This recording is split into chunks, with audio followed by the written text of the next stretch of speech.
మన ఇంట్లోనే చాలా సులువుగా ఎంతో టేస్టీగా బ్రెడ్ హల్వా ఎలా చేయాలో చూసేద్దామా?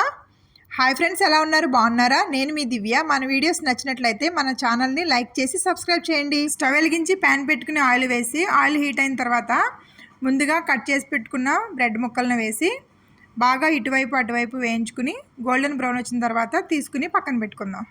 ఇప్పుడు అదే ప్యాన్లో 1 కప్పు షుగరు, 1.5 కప్పు వాటర్ వేసి షుగర్ బాగా కరిగేంత వరకు కలుపుకుని షుగర్ బాగా కరిగి తీగపాకం వచ్చిన తర్వాత కొంచెం కుంకుమ పువ్వు కూడా వేసి ముందుగా ఫ్రై చేసి పెట్టుకున్న బ్రెడ్ ముక్కలను కూడా వేసుకుని 2 నిమిషాలు అటు ఇటు కలుపుకుని బ్రెడ్ ముక్కలు బాగా పంచదార పాకంలో జ్యూసీ కింద అయిన తర్వాత కొంచెం ఇలాచీ పౌడర్ కూడా వేసి కొంచెం నెయ్యి కూడా వేసి ముందుగా కాచి చల్లార్చిన పాలు కూడా వేసి స్టవ్ని సిమ్లో ఉంచుకుని 10 నిమిషాల పాటు బాగా ఉడికించి నెయ్యి పైకి తేలిన తర్వాత ముందుగా మనం నెయ్యిలో వేయించుకున్న జీడిపప్పు కిస్మిస్ను కూడా వేసుకుని మనం ఒక బౌల్లో సర్వ్ చేసుకోవడమే. అంతే, ఎంతో టేస్టీగా బ్రెడ్ హల్వా రెడీ.